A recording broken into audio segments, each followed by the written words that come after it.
Hey peeps, we are back. We're talking Love After Lockup, Love During Lockup, Season 4, Episode 47. Hey, before we get into the video, please do me the honors of subscribing to my channel, hitting the notification bell so you can always be notified when I post new content, hitting the thumbs up because that does wonders for my channel, and share. Thanks. Listen, this is ridiculous. This lady has wrecked my good nerve. You know, I only have the one nerve, and she is tap dancing all over it. Savannah and Jake. Now, Savannah is still living at the corner of Delusional Lane and Desperate Avenue, and I wish somebody would evict her quickly. Anyway, Jake calls her. She tells him that his friend Tam left after she started asking him just a few questions. And Jake is acting like a complete nut. Like he has no idea. Why would he do something like that? I don't know why he would just act weird like that and just get up and leave. Really? You don't know why? Buddy, she was talking to him about alleged crimes that you and him may have done in the past. Did you really want him to tell her on national television? What is the statute of limitations for these crimes that you and him may have allegedly committed? Nobody wants to get on national TV and talk about crimes, especially if they haven't already been arrested and served their time for it. Gosh, I'm sick of both of them. She's back to crying again. I said, oh my gosh, if you are not Ashley. Remember Ashley and Travis? I think she might have Ashley tied for how much crying she does. Girl, this is ridiculous. She goes on whining again about how Jake's family, they don't want anything to do with her. She doesn't understand why they don't want to do anything with her. She just wants to get him out of jail. It sounds like they don't want him out of jail. She decides that since she's in town, that she's just going to ride by Jake's mama's house. No, ma'am. No, ma'am. No, ma'am. The woman is not taking your calls. You don't just ride by somebody's house. What does she do? She rides by the woman's house, sits outside of the woman's house, and calls her on the phone and gets sent directly to voicemail again. I said, ma'am, this is stalking. This is stalking. You have called her. She is not taking your calls. Now you're driving past this woman's house. You are a pure stalker and a stage 9 clinger. This is getting to be ridiculous. She leaves a voicemail telling the lady that she'd like to meet up. She's still in Waterloo. She's actually still in the neighborhood. No, ma'am, she's on your street. Look out the window, honey. Just crack the blinds a little bit and call the police and report her. Then Jake calls again, which he's got time. And clearly he's got a lot of phone cards because, he can make all these calls. Anyway, he calls again and she tells him that she drove past his mom's house. And he tells her that she's really stupid and she's starting to piss him off. Why can't she just leave his family alone? I don't know. Maybe you've got to tell her another 1,000 times. She's still wanting to talk about getting married to him. Listen, I would never want to marry someone who calls me stupid. I wouldn't want to marry someone whose entire family is avoiding me like the plague. You are persona non grata to this entire family. They don't want to be bothered with you. Something is wrong with him. And it was so crazy because he also tells her that her going over his mom's house like that and then calling her is stalkerish. And then she looks shocked. What? Girl, please stop this. All I want to do is help you. I'm just trying to help. He tells her to stop helping him. I said, oh, damn. He tells her that he is prepared to stay in jail for an additional 5 years. His mind is wrapped around him being in jail until 2028, and he was fine with that until she started coming into his life and screwing his life up. That's what he said. I said, what? Girl, if that's not enough to tell you to go on home, go on home. My advice to you, Savannah, is go on home, check over your mental health benefits, see if you can get into therapy ASAP. Maybe start out with, 3 times a week, then taper off as you start to heal some. As you're going through your therapy, save up your money so that you can leave the state before 2028 because something is not right with this dude. So then she goes over to her friend's house and she brings a cutout of Jake's head. I said, no, not at my house. You know, soon as one of my friends comes over here with a jailhouse boyfriend and a fake cutout head, I'm going to take her right on down to the local mental health hospital right off the high street. Ma'am, we're going to get you some help. Okay, the help you need. Hand over your cell phone. I'm going to call your mama. This is ridiculous. Don't come to my house with no crap like this. So she's sitting there telling her friend that she thinks it's best if her and Jake gets married while he's in jail. And her friend says, well, you know, that's crazy. Then Jake calls. I said, again? So while they're sitting there, Jake says, I'm sure you're talking about marriage again. He comes right out and says he does not want to marry her while he's in jail. He doesn't want to marry her when he gets out of jail right away because he wants to live on his own.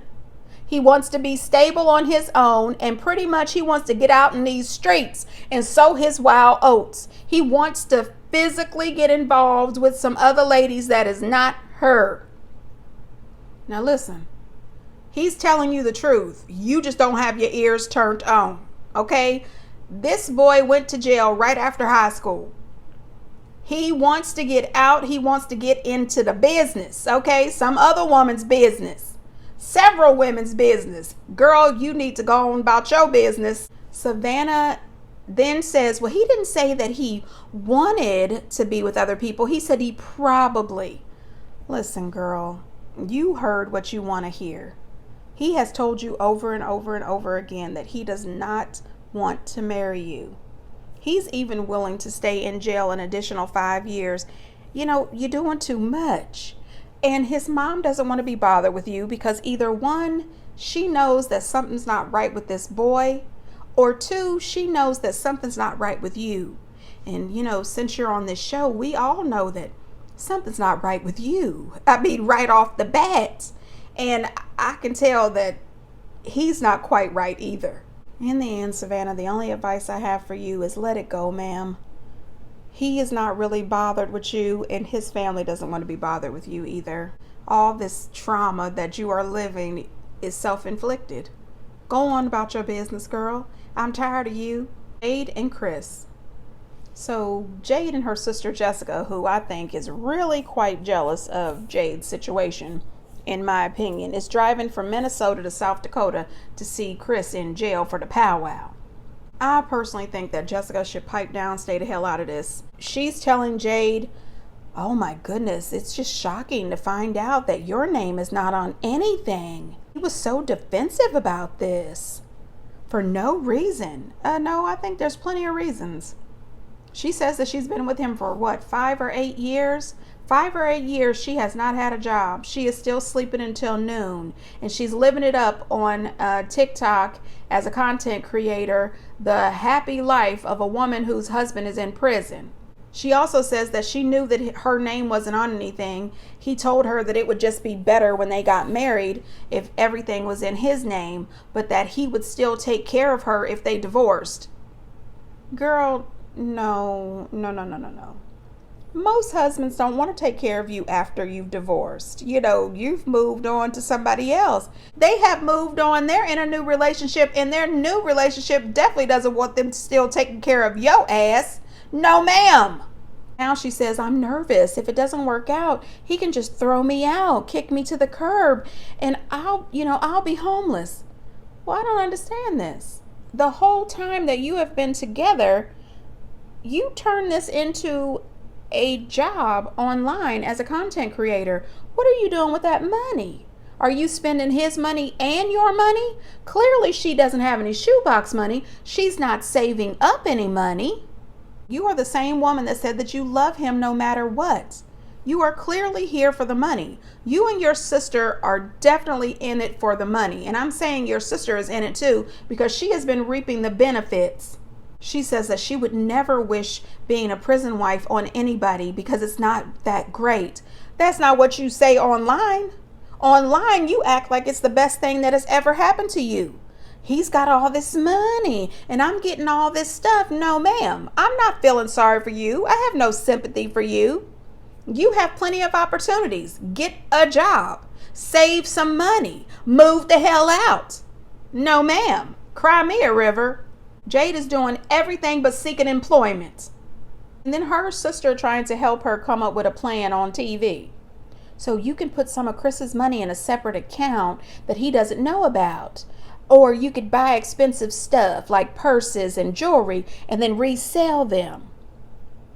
Oh, these are great ideas. It's great ideas on TV. And it also says, you a gold digger. One thing that I thought her sister should say to her is, Jade, listen, maybe you should try to figure out a way that you can become self-sufficient. Maybe put away some of your YouTube money. Maybe get a part-time job. Maybe roll your ass out of bed before noon. I tell you what, girl, listen.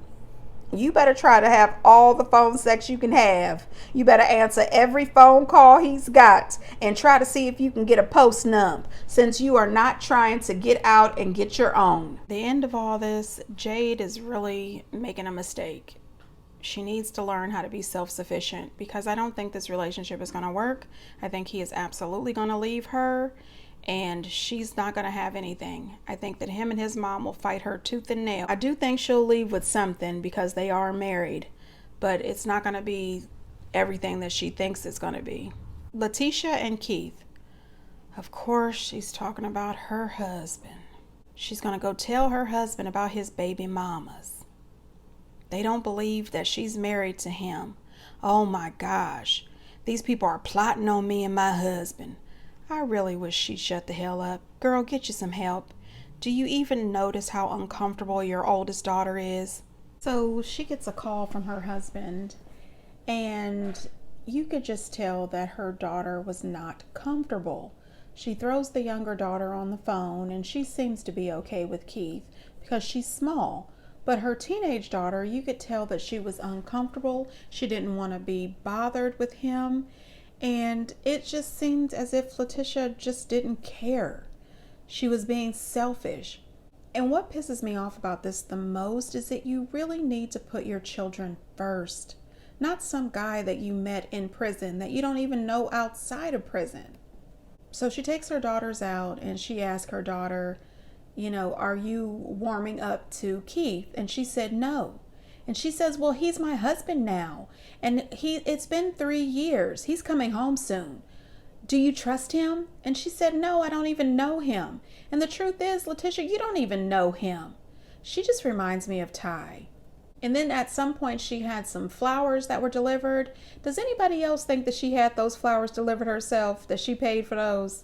And at one point, Leticia was talking to her daughter, the younger one, and she said, I'm the wife. And her little girl said, you're actually the girlfriend. Now, honey, listen, I don't know if her daughter just told us the truth or what. I think that she should spend more time focusing on her children and them being comfortable and them being safe than worried about what the hell is going on with Keith's baby mamas. Then she went out ring shopping, and it was so ridiculous.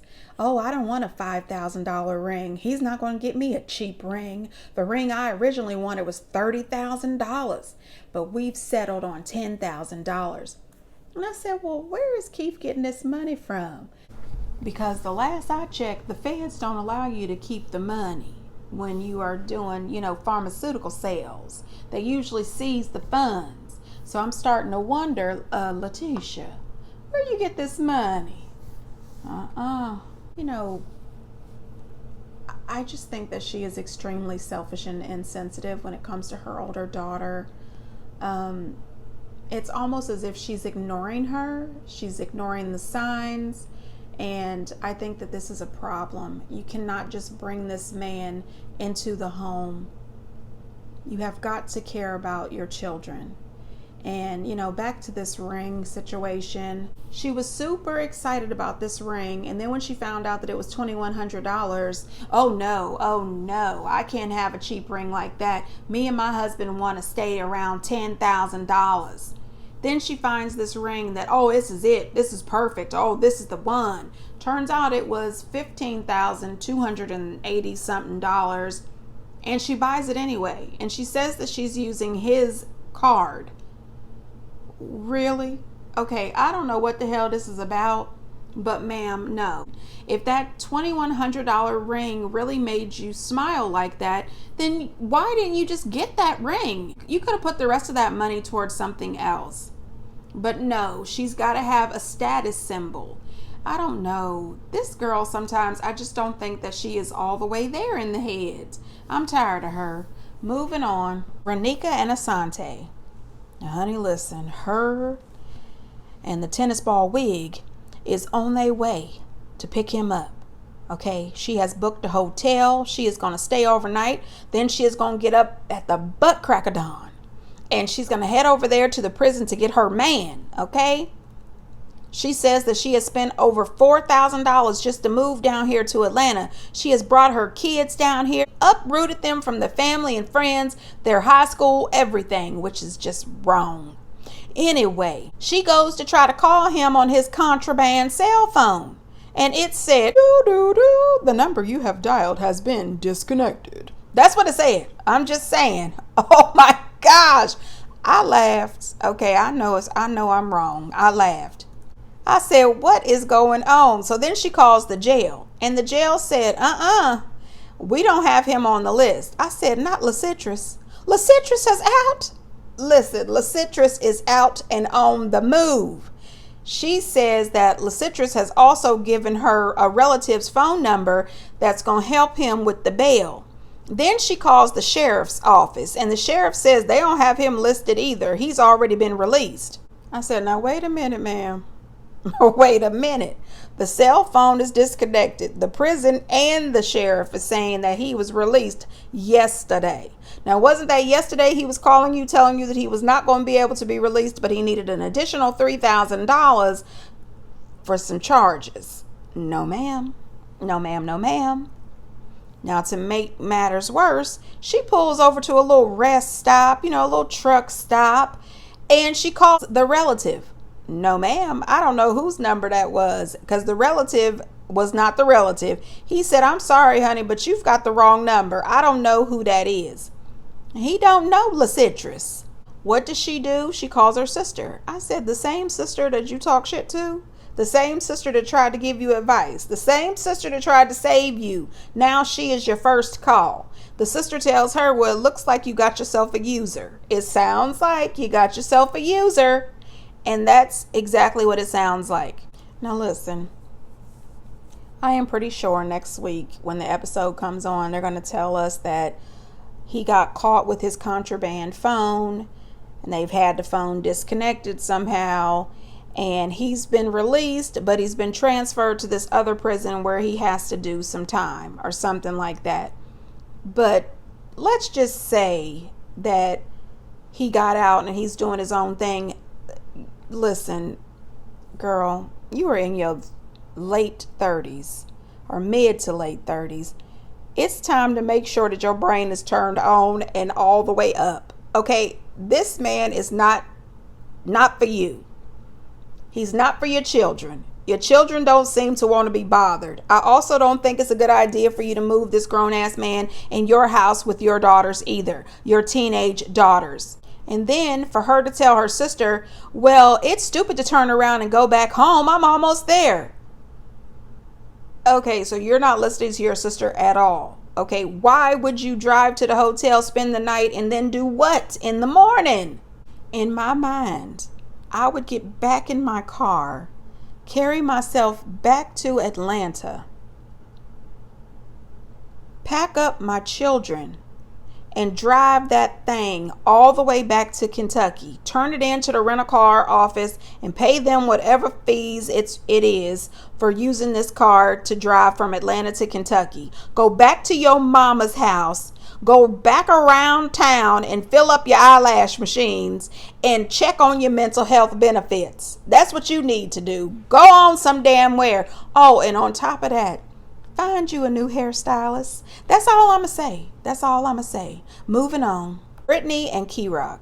Honey, now listen. Brittany is somewhere down. She down bad. She's trying to figure out why KRock hasn't called her. It's been a few days. He's still mad at her for not making that video visit, and she just don't know what to do. However, she's got friends on the inside, and one of her girlfriends calls her with this update on KRock. So her friend tells her that they got into a fight. They was fighting down to the jail, and she tells her that some crazy lady was getting smart with her. And then the boyfriend jumped in and popped her. So KRock seen it, and he came to the rescue and whooped the man's ass. He broke the man's eye socket and eardrum. Damn. I said, now wait a minute. Y'all was getting down like that? And KRock is somewhere in the exercise yard? Y'all not on lockdown? You have phone privileges? Somebody's eye socket is broke and the eardrum is busted, but nobody's in solitaire? I don't understand this. I mean, I've never been to jail, but I watch Locked Up Abroad, and I watch a lot of other prison programs. I watched Oz. You should be in the hole, and somebody should be in the hole. KRock should definitely not be out in the exercise yard. I'm just saying. That was the excuse the friend gave her for not putting KRock on the phone. So Brittany is upset. She says he shouldn't be going through stuff like this. He shouldn't be doing this. He could get additional charges. He could get put in solitary confinement for fighting. He could have to stay in there longer. All valid points, Then KRock's brothers come home. They have bought a nice grill, some steaks. They're going to make her a nice dinner. And this is an apology from KRock for his bad behavior. He also sent her $300, and I remember her saying that every payday she puts $100 in KRock's account. And I said, well, maybe that's just him giving you your own money back. I don't know, honey. I'm not here for it. KRock supposedly has this money from investing into laundromats. Now, the grill is nice, the steak is nice, great. However, I don't want that brother making me steaks. Did you see how much he was punching them steaks with that fork? You are draining out all the good juices. This steak is going to be dry as hell by the time I get it. He can't make me no steak. Anyway, I don't really appreciate this grill and the money situation. To me, it seems like a cycle of abuse. I watch a lot of Lifetime movies. But anyway, how the husband always whoops the wife's ass or talks to her bad, mistreats her, verbal, physical abuse, and then buys her something nice. I'm sorry, baby, I was wrong. It'll never happen again. And then 2 weeks later, he's whooping her again and buying something nice. That's what that seemed like to me. My thought is run. Then when she gets on the phone and she asks him about this alleged fight, he gets an attitude talking about, oh, so you believe other people. I really don't think that you're sure about me. Boy, shut the fuck up. This is bullshit. Brittany, you deserve better than this. This is toxic. KRock is manipulating and gaslighting the shit out of you, and you are allowing it. He needs to go on somewhere with this bullshit. He's got his stupid friend EB virtually stalking you, and he wants to talk to you about being sure about him and trusting him. I think that his behavior towards her is disgusting, and she doesn't realize that she is being abused. Girl, you need to run for the hills. When his brothers fall off to sleep from that tough ass steak, you need to pack a few bags, get in your car, and go. I'm sick of them. Anyway, do you guys think that KRock really got into a fight? You think the fight may have been over some other woman? Or do you think that this other lady was lying on purpose? I have no idea. I'm sick of it. Get down in the comments, peeps, and let me know what you think. And until next time, bye.